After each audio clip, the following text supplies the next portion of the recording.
Assalamualaikum warahmatullahi wabarakatuh. Perkenalkan, nama saya Mahda Auniza Afnes dari Ekonomi Syariah C dengan NIM 21108010086 akan menjelaskan tentang materi ekonomi makro yang sudah saya pelajari selama 1 semester ini. Sebelum mengetahui ekonomi makro lebih lanjut, kita harus mengetahui tentang apa itu ekonomi makro. Ekonomi makro adalah sebuah ilmu ekonomi yang mempelajari tentang perekonomian sebuah negara secara komprehensif. Dengan kata lain, dijelaskan tentang perubahan ekonomi sebuah negara yang berdampak pada masyarakat dan pasar. Tujuan mempelajari ekonomi makro yaitu membantu meningkatkan kapasitas produksi, membantu meningkatkan kesempatan kerja pada masyarakat, mengendalikan laju inflasi pada suatu negara, membantu meningkatkan pendapatan nasional, dan masih banyak lagi. Ruang lingkup ekonomi makro yaitu penentuan tingkat kegiatan perekonomian negara. Yang kedua, ada kebijakan pemerintah. Kebijakan pemerintah dibagi menjadi dua. Yang pertama yaitu kebijakan fiskal. Kebijakan fiskal adalah langkah yang dilakukan pemerintah untuk mengubah jumlah dan struktur pajak. Dan yang kedua ada kebijakan moneter. Kebijakan moneter adalah kebijakan yang dijalankan pemerintah untuk memberikan pengaruh terhadap seberapa banyak jumlah uang yang beredar di masyarakat dalam koridor perekonomian dan pengeluaran agregat, yaitu pengeluaran yang menyeluruh. Ekonomi mikro dan makro yaitu ekonomi makro menjelaskan kajian secara lebih spesifik dengan cakupan yang lebih luas. Dibutuhkan untuk menstabilkan neraca keuangan negara. Dan kebijakan yang harus dipertimbangkan yaitu kebijakan moneter, kebijakan fiskal, dan kebijakan segi pemasaran. Sedangkan ekonomi mikro yaitu mempelajari tentang kegiatan ekonomi dan menganalisis mengenai perilaku konsumen atau produsen dari ruang lingkup yang lebih kecil, dan mengajarkan tentang permintaan dan penawaran barang dan jasa, teori produksi, dan teori distribusi. Ciri-ciri ekonomi makro yaitu yang pertama, lingkup kajian yang luas. Yang kedua, bentuk analisisnya yang menyeluruh tapi tidak detail. Dan yang ketiga, membahas kepentingan komunal. Yang keempat, output umumnya adalah kebijakan-kebijakan skala besar. Selanjutnya ada konsep penawaran dan permintaan dalam pasar. Yang pertama, teori permintaan dan kurva permintaan. Teori permintaan menjelaskan mengenai ciri hubungan antara jumlah permintaan dan harga. Faktor yang berpengaruh yaitu harga barang itu sendiri. Yang kedua, pendapatan rumah tangga dan pendapatan rata-rata masyarakat. Yang ketiga, corak distribusi pendapatan di masyarakat. Dan yang keempat, ada jumlah penduduk. Hukum permintaan yaitu semakin rendah harga barang, maka semakin banyak permintaan. Yang kedua adalah teori penawaran dan kurva penawaran. Faktor yang mempengaruhi yaitu yang pertama ada harga barang itu sendiri, yang kedua ada harga barang lain yang sejenis, yang ketiga ada biaya produksi, dan yang keempat adalah teknologi. Hukum penawaran yaitu semakin tinggi harga barang, maka semakin banyak barang yang ditawarkan. Teori penawaran dan permintaan dalam pasar adalah penggambaran atas hubungan-hubungan di pasar antara calon pembeli dan penjual dari suatu barang. Selanjutnya kita akan membahas tentang PDB. PDB adalah nilai keseluruhan semua barang dan jasa yang diproduksi di dalam wilayah tersebut dalam jangka waktu tertentu, atau biasanya per tahun. PDB menghitung total produksi dari suatu negara tanpa memperhitungkan apakah produksi tersebut memakai faktor produksi dalam negeri atau luar negeri. PDB nominal yaitu merujuk kepada nilai PDB tanpa memperhatikan pengaruh harga. Sedangkan PDB real yaitu mengoreksi angka PDB nominal dengan memasukkan pengaruh dari harga. PDB biasanya dihitung dengan dua pendekatan. Yang pertama, pendekatan pengeluaran, dan yang kedua ada pendekatan pendapatan. Rumus dari pendapatan pengeluaran yaitu C plus I plus G dalam kurung X men I, atau C itu konsumsi, I invest, G government, X ekspor, dan I impor. Sedangkan pendapatan yaitu bisa dihitung dengan rumus R plus W plus I plus P, yang yaitu R rent atau sewa, W wage atau upah, I interest atau bunga, dan P profit atau laba. Selanjutnya akan membahas tentang the real economy in the long run production and growth. Growth atau pertumbuhan, yaitu pertumbuhan ekonomi merupakan salah satu tolak ukur penting dalam menentukan keberhasilan pembangunan ekonomi. Pertumbuhan ekonomi yaitu proses kenaikan output per kapita dalam jangka panjang. Dikatakan mengalami pertumbuhan apabila pendapatan real masyarakat lebih besar daripada tahun sebelumnya. Sedangkan production atau produksi yaitu transformasi atau pengubahan faktor produksi menjadi barang produksi atau suatu proses di mana masukan atau input diubah menjadi luaran atau output. Memproduksi barang harus melihat dari segi produktivitasnya. Produktivitas yaitu efisiensi dalam perusahaan atau ekonomi dapat mengubah sumber daya menjadi barang dan berpotensi menciptakan atau memproduksi lebih banyak. Produktivitas itu penting karena suatu bangsa dapat menikmati standar hidup yang tinggi hanya jika dapat menghasilkan barang dan jasa dalam jumlah yang besar.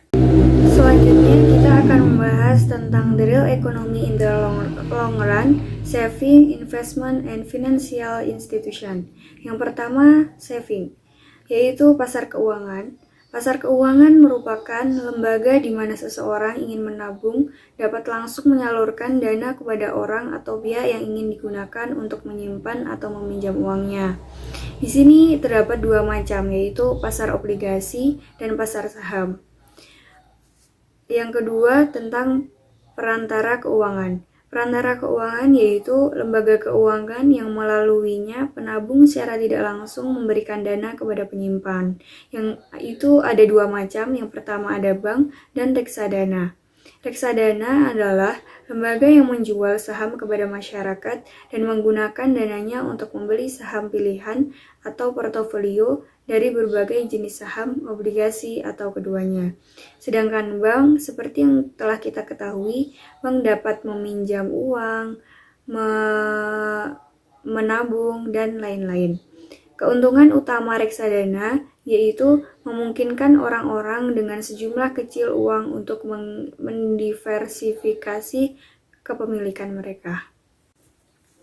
Yang kedua ada memberikan akses kepada orang-orang biasa ke keterampilan manajer uang profesional. Selain itu, ada juga dana pensiun, serikat kredit, perusahaan asuransi, dan lain-lain. Yang kedua, investasi mengacu pada pembelian modal baru seperti peralatan atau bangunan. Contohnya, Mimi meminjam uang ke bank untuk membangun rumah. Termasuk menambah investasi negara karena pembelian rumah baru termasuk salah satu bentuk pengeluaran rumah tangga yang merupakan investasi. Dan yang ketiga ada financial institution atau lembaga keuangan. Lembaga keuangan adalah lembaga yang memberikan fasilitas dan produk di bidang keuangan serta memutar arus uang dalam perekonomian. Jenis lembaga keuangan ada dua. Yang pertama, lembaga keuangan bank yang terdiri dari bank sentral, bank umum, dan bank perkreditan rakyat. Dan yang kedua ada lembaga keuangan non-bank seperti asuransi, pegadaian, leasing, pasar modal, dan koperasi simpan pinjam. Selanjutnya kita akan membahas tentang unemployment atau pengangguran. Kenapa pengangguran mempengaruhi dalam ekonomi makro? Karena pengangguran akan mengakibatkan ketidakoptimalannya tingkat pertumbuhan ekonomi yang mengakibatkan sebagian potensi faktor produksi yang tidak termanfaatkan. Dampaknya yaitu terhambatnya pertumbuhan ekonomi, standar kehidupan menurun, dan penghasilan pajak negara menurun. Pengangguran dapat dikelompokkan menjadi 4. Yang pertama, pengangguran penuh atau terbuka, atau orang-orang yang tidak sama sekali sedang mencari pekerjaan. Yang kedua, setengah menganggur atau terpaksa. Yang ketiga, ada setengah menganggur karena sukarela atau volunteer. Dan yang keempat, ada orang yang bekerja kurang dari yang sebenarnya. Penyebab pengangguran dibagi menjadi 4. Yang pertama yaitu friksional, yang kedua struktural, yang ketiga musiman, dan yang keempat siklikal. Upaya untuk mengatasi pengangguran, yang pertama yaitu mendorong investasi dan ekspor untuk membuka tenaga kerja baru, membuka lapangan kerja baru sehingga banyak tenaga kerja baru yang diambil untuk bekerja di lapangan kerja tersebut. Yang kedua, ada mempercepat keahlian tenaga kerja, dan yang ketiga, meningkatkan pertumbuhan ekonomi. Hilangnya pekerjaan bisa dikarenakan karena yang pertama dipecat atau diberhentikan, yang kedua pengangguran tenaga kerja, yang ketiga sakit atau karena kecelakaan, atau yang lainnya. Pasar tenaga kerja yaitu sarana tempat pertemuan antara pencari kerja dan lembaga atau perusahaan yang memerlukan tenaga kerja. Faktor yang memengaruhi tenaga kerja yaitu gaya hidup industrial, sistem upah, sistem bonus, dan kepuasan dan terbatasnya inisiatif, pertumbuhan populasi, distribusi usia, mobilitas tenaga kerja, dan imigrasi bersih. Selanjutnya kita akan membahas tentang the monetary system. Sistem moneter yaitu sistem yang menetapkan kebijakan dan tindakan-tindakan yang mempengaruhi interaksi faktor moneter dalam suatu negara, termasuk pengawasan cadangan valuta asing. Di Indonesia, otoritas sistem moneter terdiri dari Bank Indonesia, pemerintah yang diwakili oleh Menteri Keuangan. Ekonomi moneter merupakan salah satu instrumen kebijakan yang ada dalam ekonomi makro. Kebijakan yang mengatur tentang keuangan suatu negara, baik yang bersifat real maupun non-real. Segala jenis transaksi keuangan, ketika terdapat masalah, maka diselesaikan dengan kebijakan yang ada dalam ekonomi moneter. Tujuan ekonomi moneter yang pertama yaitu kesempatan kerja. Dengan adanya kesempatan kerja atau lowongan pekerjaan, maka makin besar dalam meningkatkan produksi. Selain dapat meningkatkan produksi, maka dapat juga membantu masyarakat yang menjadi pengangguran. Yang kedua yaitu kestabilan harga. Harga yang makin tinggi membuat masyarakat menjadi resah tiap tahunnya karena harga barang bukannya menjadi turun tetapi menjadi semakin naik. Untuk mencegah harganya semakin naik, maka pemerintah menstabilkan harga sehingga harga tidak mengalami kenaikan tiap tahunnya. Dan yang ketiga yaitu neraca pembayaran internasional. NPI yang seimbang menunjukkan stabilitas di suatu negara. Menurut M. Umar Chapra, bahwa tujuan dan fungsi yang paling penting yaitu kelayakan ekonomi yang luas berlandaskan full employment dan tingkat pertumbuhan ekonomi yang optimum. Yang kedua, keadilan sosioekonomi dengan pemerataan distribusi pendapatan dan kesejahteraan. Yang ketiga, stabilitas dalam nilai uang sehingga memungkinkan medium of exchange dapat digunakan sebagai bagian satuan perhitungan, patokan yang adil dalam penangguhan pembayaran, dan nilai tukar yang stabil. Dan yang keempat, ada penagihan yang efektif dan semua jasa biasanya diharapkan dari sistem perbankan. Selanjutnya kita akan membahas tentang money growth and inflation. Inflasi adalah suatu proses meningkatnya harga barang secara umum berkaitan dengan mekanisme pasar dan disebabkan oleh berbagai faktor. Dan uang adalah seperangkat aset dalam perekonomian yang digunakan orang secara teratur untuk membeli barang dan jasa dari orang lain. Hyperinflasi adalah laju inflasi yang sangat tinggi. Penyebab utama inflasi adalah pertumbuhan jumlah uang. Untuk menstabilkan harga-harga, Bank Sentral mengendalikan jumlah uang yang beredar dengan ketat. Salah satu penerapan dari prinsip moneter netral adalah efek Fisher. Menurut efek Fisher, apabila laju inflasi meningkat, tingkat suku bunga nominal akan naik dengan jumlah yang sama. Yang selanjutnya ada biaya sol sepatu, yaitu biaya yang dikaitkan dengan penurunan kepemilikan uang. Dan ada biaya menu, yaitu biaya yang berhubungan dengan penyesuaian harga yang semakin tinggi. Selanjutnya kita akan membahas tentang Open Economy Basic Concept. Open Economy adalah perekonomian yang melibatkan diri dalam perdagangan internasional atau ekspor dan impor barang dan jasa serta modal dengan negara-negara lain. Jenis perekonomian yang berinteraksi dengan dunia luas melalui perdagangan internasional, pergerakan modal, transfer informasi, dan pengetahuan teknis dan migrasi tenaga kerja. faktor-faktor yang bisa menyebabkan perdagangan internasional yaitu perbedaan dalam faktor produksi, motif keuntungan yang diperoleh dalam perdagangan, perbedaan dalam tingkat kelangkaan, dan perbedaan komparatif dari harga barang. Ekonomi terbuka disebut juga dengan ekonomi 4 sektor, yaitu yang pertama, sektor rumah tangga, berhubungan dengan pemerintah, perusahaan, dan negara lain. Yang kedua, sektor pemerintah, berhubungan dengan rumah tangga pemerintah dan perusahaan dengan pemerintah. Yang ketiga ada sektor perusahaan yang berhubungan dengan rumah tangga, pemerintah, dan dunia internasional. Dan yang ketiga ada sektor negara lain yang berhubungan dengan rumah tangga dan perusahaan dunia internasional. Keuntungan sistem ekonomi terbuka yang pertama yaitu memperluas pasar produk barang dan jasa perusahaan dalam negeri. Yang kedua, mengurangi tingkat pengangguran. Yang ketiga, kegiatan impor barang dan jasa. Dan yang keempat, menambah relasi perdagangan. Selanjutnya kita akan membahas tentang a macroeconomy theory of the open economy. Untuk menganalisis makroekonomi terbuka, makroekonomi terbuka ada dua pasar pokok. Yang pertama adalah pasar untuk loanable fund dan yang kedua ada bursa valuta asing. Di pasar untuk loanable fund, tingkat suku bunga menyesuaikan untuk menyeimbangkan penawaran loanable fund atau dari simpanan nasional. Pasar loanable fund. Sistem keuangan hanya terdiri dari satu pasar yang disebut dengan pasar loanable fund. Semua penabung mengunjungi pasar ini untuk mendepositkan tabungan dan semua peminjam mengunjungi pasar ini untuk mendapatkan pinjaman. Kekurangannya yaitu mendorong tingkat suku bunga naik dan kelebihannya yaitu mendorong tingkat suku bunga turun. Sedangkan bursa valuta asing yaitu pasar kedua dalam model mengenai ekonomi terbuka. Partisipan dalam pasar ini mempertukarkan mata uang dalam Amerika Serikat dengan mata uang lain.